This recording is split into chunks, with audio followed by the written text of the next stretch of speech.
Daqui a 10 anos, quando alguém te perguntar sobre esse assunto, você vai saber falar sobre ele.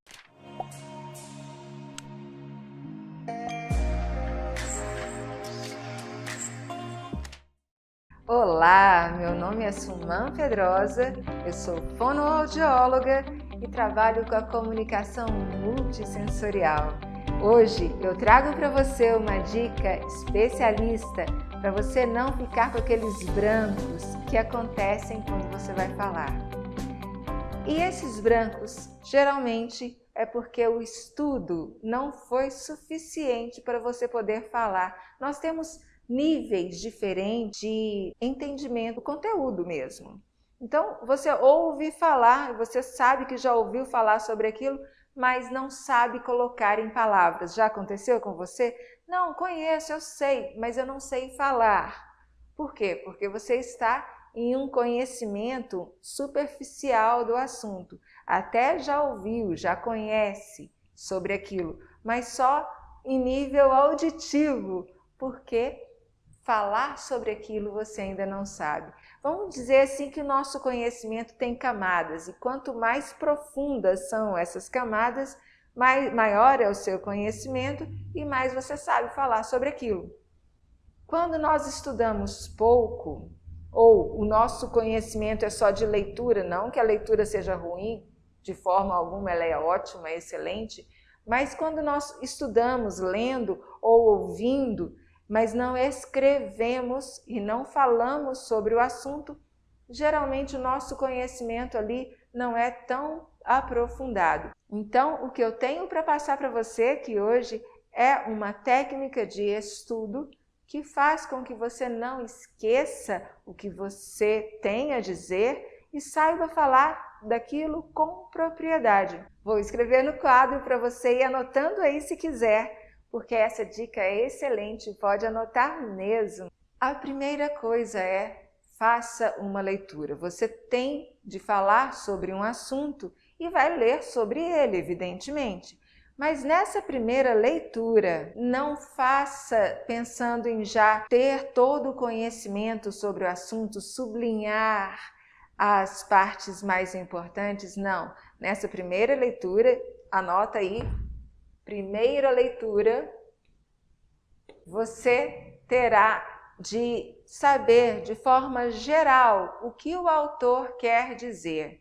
Não fique buscando ali quais são as ideias principais de cada parágrafo, nada disso, porque você pode se perder em exemplos, em citações dos argumentos. Então, veja só de forma geral qual que é a ideia do autor, de forma geral, e se há palavras que você desconhece. Se tem alguma palavra que você não entendeu muito bem o significado dela ali naquele contexto, vá buscar o significado. E aí você já busca o significado dessa palavra, tanto isoladamente ou em outros contextos, quanto dentro daquele contexto em que ela aparece. Isso é extremamente importante. Anota ali do lado também, se o livro for seu, se a apostila for sua, então você anota ali do lado da palavra que aparece.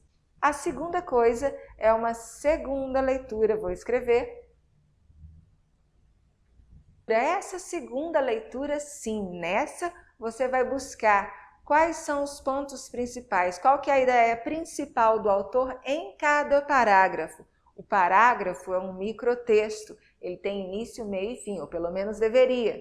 Por isso não é adequado ter um parágrafo de uma frase só, porque precisa ter uma ideia numa frase, outra, um argumento na segunda frase. Então um parágrafo não pode ser escrito com uma frase só, essa é a regra. Já teve uma regra de bônus. Então, quando você lê um parágrafo, procure naquele parágrafo qual é a ideia principal que aparece aqui. E assim nos próximos. Sublinhe em cada parágrafo, por exemplo, com 2 traços, a ideia principal. Pode sublinhar a ideia secundária também ali presente, mas com um traço apenas. Circule palavras muito importantes, datas, nome de pessoas, nome de cidade que você não pode esquecer numa apresentação. Circule isso. Então faça a sua marcação de acordo com o que você vai entender. Tem um autor que eu adoro, chama Bernabé Cherno. Ele estuda muito sobre as formas de estudar. Então, ele diz que aqueles leitores que são já muito bons leitores podem começar a sublinhar na segunda leitura.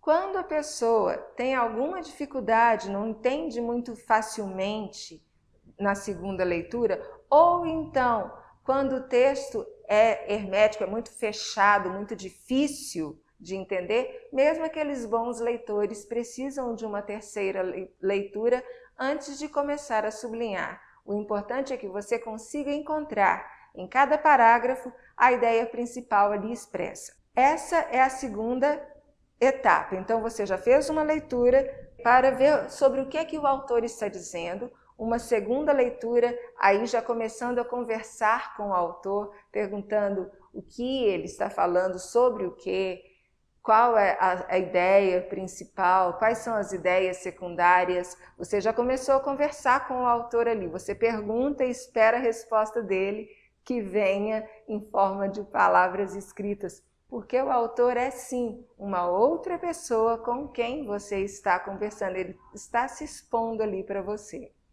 Veja esse autor como uma outra pessoa, até facilita a leitura, até facilita você gostar mais da leitura. Bom, o terceiro passo é você fazer um resumo. Use as palavras do autor para resumir. Você sublinhou as partes mais importantes e agora, a partir dessas partes sublinhadas, escreva, colocando os conectivos adequados para ligar uma ideia à outra. Mas então, o terceiro passo, resumo. Faça um resumo utilizando-se das palavras do autor. O quarto passo é você, a partir desse resumo, fazer um esquema. Agora, você não vai usar todo o texto lido. Você vai usar apenas o texto que você escreveu utilizando as palavras do autor. Esse resumo vai fazer um esquema, que pode ser um esquema com chaves, ou pode ser um esquema feito com tópicos, mais ou menos como um sumário. Uma vez que você fez o esquema, aliás, antes, esse esquema, se você esqueceu alguma coisa, não conseguiu colocar no esquema, parece que está faltando algum pedaço ali no esquema, é porque provavelmente o seu resumo precisa de alguma modificação. Então você volta no texto original para poder fazer o seu resumo mais adequado. E do resumo, faça o esquema. Observa que nesse ponto você já está entendendo muito mais do assunto sobre o qual você está estudando. Aquilo está ficando quente no cérebro. Pronto, conseguiu fazer o esquema, está estudando, conseguiu fazer o esquema. Agora, a partir do esquema, não mais do resumo, não mais do texto original, a partir do esquema, você faz novo resumo. Só que, diferentemente desse primeiro resumo que você fez, aqui você utilizou as palavras do autor, aqui você usa as suas próprias palavras. Veja bem, você já leu uma vez, já leu uma segunda vez, e essa primeira leitura é uma leitura mais rápida. Já leu uma segunda vez, tentando entender melhor o autor, fez um resumo, utilizando as palavras do autor, nesse resumo, fez um esquema a partir do resumo feito, e agora você faz um novo resumo, só que agora com as suas palavras. Quando você vê que está truncando, pode acontecer que trunca ali, falta uma palavra, você volta no resumo ou volta no texto para organizar melhor, mas o ideal é que você consiga colocar esse resumo às suas palavras. Finalmente, depois disso tudo, fale. Agora, se alguém te perguntar sobre esse assunto, você já vai saber falar sobre. E pode ensaiar antes. E para esse ensaio, você pode usar o esquema feito. Utilize aquele esquema para olhar para aquilo que está escrito, aquele esquema que você fez e falar a partir dele. Porque o esquema você vai colocar só palavras ou alguma frase, tópico, não vai ser um texto, mas você vai saber falar muito sem precisar estar com o texto na mão. Olha que top! Aí você me diz agora, mas eu vou ter que estudar muito, isso gasta tempo. De fato, é um estudo que gasta tempo, mas em contrapartida, você também não esquece. Daqui a 10 anos, quando alguém te perguntar sobre esse assunto, você vai saber falar sobre ele. Diferente de quando você estuda 2, 3 horas, quem sabe menos, quem sabe mais, você faz uma prova ou então faz uma apresentação, mas que entra na sala assim, ninguém nem pode te olhar. Se alguém te chamar, você olha assim de lado, porque não pode balançar a cabeça, porque vai esquecer aquilo que você decorou. Então, agora você vai estudar sim, vai gastar um tempo, mas esse tempo está sendo bem gasto. Por quê? Porque aquele conteúdo estudado agora está correndo no seu sangue, está fazendo parte do seu DNA. Você vai poder falar sobre ele daqui a pouco, quando você precisar apresentar, mas poderá também falar sobre ele daqui a anos, se alguém te perguntar novamente. Se você achou que isso é interessante ou se tem dúvidas sobre isso, pergunte aqui, faço questão de te responder. Até mais!